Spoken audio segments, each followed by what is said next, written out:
Today, I'll be diving into one of the books I love most, Secrets of the Millionaire Mind by Harvey Pekar. What stands out to me in this book is the section where Pekar outlines 17 crucial contrasts in mindset and habits between the rich and the poor. Let's delve into the 17 key differences between rich people and poor people. First, major contrast. Wealthy individuals think expansively, while those struggling financially often focus on small gains. Have you ever spent hours hopping from store to store just to shave off 50 cents on groceries? Or waited in line for a free hamburger, even if it took an hour? If so, you're not alone. But this habit reflects a scarcity mindset. There's nothing wrong with looking for good deals, but it's worth considering. If you spend an hour to save just a few cents, you're valuing that hour at, say, 60 cents. The wealthy approach this differently. They prioritize high-value opportunities, aiming to spend their time on activities that could eventually make their hours worth $6,000 or more. Second key distinction: wealthy individuals prioritize being compensated based on results, while those with less financial security often settle for payment based on the time they invest. The key takeaway is that effort alone doesn't matter. What counts is the outcome. Customers are only interested in the quality of a product, not the number of hours spent creating it. For instance, viewers are more likely to engage with a compelling video regardless of the time invested in its production. The author emphasizes that true worth comes from delivering value and achieving results rather than merely earning a paycheck. Wealthy people are confident in their ability to generate meaningful outcomes, which makes them comfortable with performance-based rewards, whereas those lacking this confidence tend to prioritize a steady salary for security.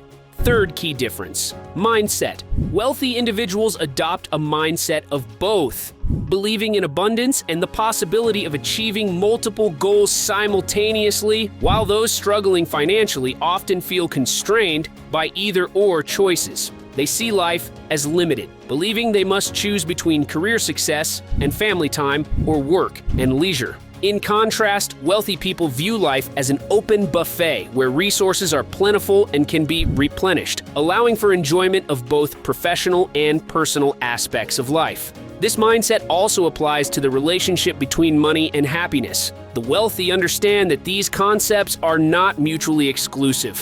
While some believe wealth corrupts, it actually amplifies one's true nature. If you're generous, money allows you to give more. If you're selfish, it magnifies that trait. By embracing the belief in having both, wealthy individuals pursue various goals without feeling compelled to sacrifice one for another. Fourth big difference: wealthy individuals concentrate on opportunities, whereas those with less financial security tend to focus on obstacles. This problem-first mindset, common among those with a scarcity mentality, emphasizes potential failures and risks. In contrast, people with an opportunity mindset recognize challenges but maintain a focus on the positive outcomes that new ideas can bring. While it's important to acknowledge obstacles, the key message is not to let fear hinder progress. Instead, individuals should address challenges as they come while keeping their attention on possibilities. Ultimately, the principle is clear. What you focus on, whether opportunities or obstacles, is what you are likely to attract into your life. If you've made it this far, it's clear that you appreciate the content we've shared. We'd love your support. Please consider liking this video and subscribing to our channel to keep up with our newest uploads.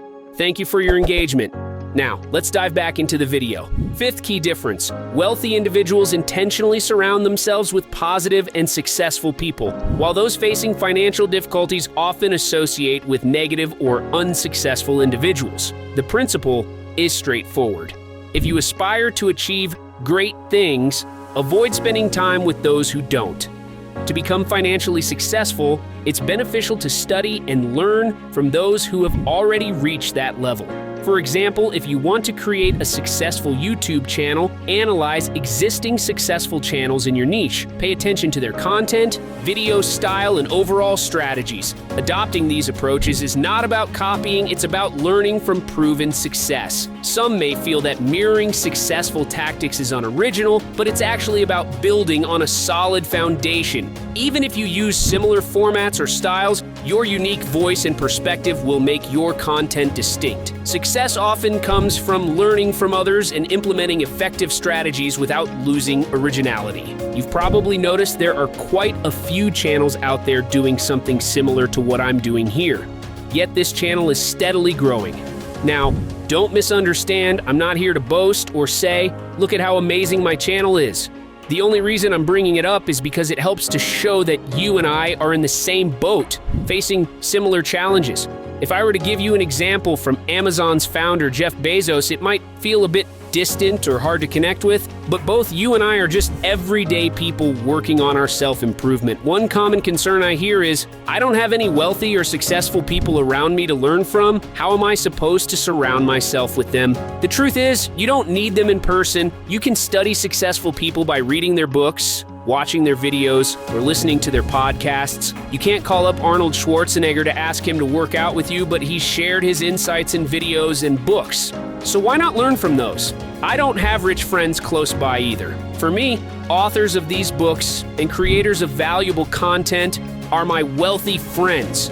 I connect with them by absorbing their knowledge through books, videos, and podcasts. 6 difference. Wealthy individuals have a specific vision of their goals and are dedicated to achieving them, unlike others who simply express a vague desire to be rich. For instance, when ordering food, a person who articulates a detailed request, like asking for a specific type of baguette, receives exactly what they want. This mirrors how wealthy people clearly define their aspirations instead of sending mixed signals. Many people fail to attain their desires because they lack a concrete understanding of what a rich life entails. It's vital to establish a defined vision and create a plan to reach it. For example, my vision of a rich life includes the freedom to work flexibly, the ability to take taxis instead of public transport, enjoying meals without worrying about the cost, treating my parents to vacations, supporting loved ones in financial need, and having the liberty to exercise and pursue leisure activities at my convenience. This clear vision guides my planning for a successful future. 7th difference. Wealthy individuals are comfortable promoting themselves and their values, while others often see selling and promotion as something negative. Think of it this way. If you had a cure for a disease, would you keep it to yourself when someone is suffering? Of course not. If you believe that what you offer could genuinely help people, then sharing it is not only worthwhile, but also essential. By not promoting it, you're actually denying others a chance at something that could positively impact their lives. This hesitation around self-promotion is a major barrier to success. People who are uncomfortable with selling and promoting often struggle financially. How can you build a thriving business if you're unwilling to let others know about your product or service? Promotion and sales skills are essential in almost every part of life. Take daily situations, for instance. When you're trying to persuade your partner to go out to dinner instead of shopping, that's selling. Convincing your child to focus on studying, also selling. Right now, I'm sharing this video with you, and you're paying with your time. I'm not embarrassed to ask you to subscribe or like this video because I truly believe the insights here can help shift your perspective and benefit your life. 8th difference. Wealthy individuals adopt the mindset of being in control of their lives, believing, I am the architect of my life. While those struggling financially often feel like victims of their circumstances, thinking, life just happens to me. To build wealth, it's essential to take charge of your journey rather than drifting through life. Many financially challenged people invest heavily in lottery tickets, hoping for luck to change their fortunes, which reflects a scarcity mindset. Those with a poverty mindset often justify their situation by downplaying the importance of money and blaming external factors for their circumstances. For instance, 2 cousins who grew up in the same environment ended up with different outcomes. One thrived by taking initiative and self-educating, while the other remained stagnant, blaming his upbringing and the education system. Additionally, a tendency to complain can further exacerbate financial struggles, as focusing on negative aspects only attracts more negativity into their lives. All right, everyone, it's time to pause here to keep this video from getting too lengthy. Be sure to catch part 2 in our next post, where we'll explore the remaining 9 differences between the rich and the poor. In the meantime, feel free to check out other fascinating videos on our channel.